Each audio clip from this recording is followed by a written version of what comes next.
Nobody saw this coming. One moment, domination.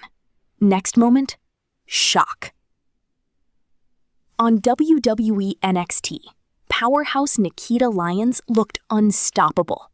Confidence high, energy loud, crowd behind her.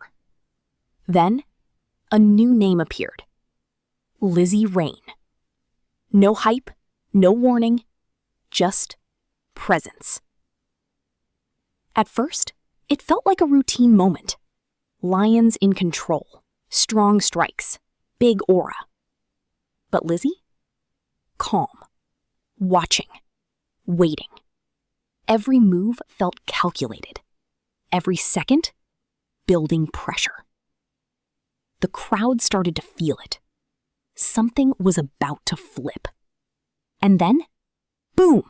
Lizzy Rain explodes with a sudden attack. A perfectly timed shot, and Nikkita Lyons gets rocked.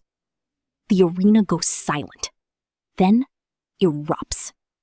A debut nobody expected just turned into a statement. This wasn't luck. This was a message. Lizzy Rain didn't just show up, she arrived. And now the big question. Was this a one-time shock or the start of something dangerous? Because if this is how Lizzy Rain begins, what happens when she's just getting started?